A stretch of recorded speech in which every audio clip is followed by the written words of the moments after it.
Mga Luis Prayer Meeting. So, diba? Yung mga pinakamahirap puntahan.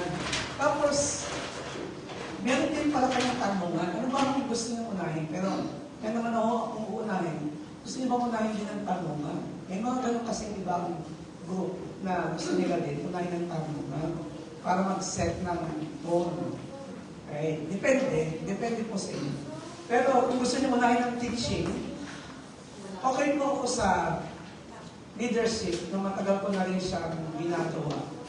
Minsan outside sa secular, tapos yun din ang naging sa secular din, naging master of sa masteral ko sa instructional leadership. Yun naman. Nagustuhan ko siya, maliban pa sa kailangan ko. Okay, as a leader, do not expect na magiging singtulan kayo ng mga tinuturuan nyo. Minsan matagal talaga ang proseso. At ang leader is a journey. Hindi ito natatapos. Hindi ito nakukuha ng isang seminar, isang upuan, isang tayuan, ilang linggo. Leadership is a journey. Okay. Habang tumatagal ka, dapat ka patungkol sa kung tayo bilang pamilya na ho ang usapan ngayon, as magsaserve. Kayo anong iiwanan nyo sa anak nyo o sa mga kapamilya nyo, paano nila kayo makikilala? Yun ang word na legacy. Sige nga mo, paano nyo iiwanan?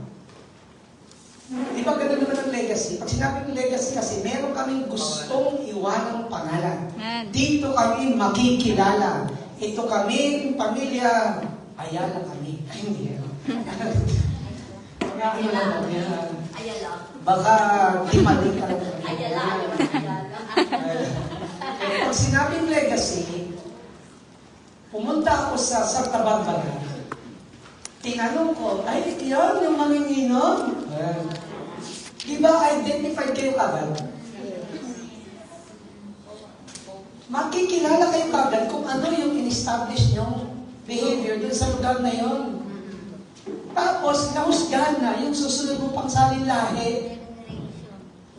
Nasusunod pa, kumbaga, wala na namang kinalaman yung salinlahi mo, pati sila nadamay. Okay, kung ano ikaw ngayon, ginagawa mo na kung sino ang pinoprogram mong makita ng mga tao. Okay, ginagawa. Okay, sabi ni Moyer, a true family legacy, hindi lang daw ito dokumento.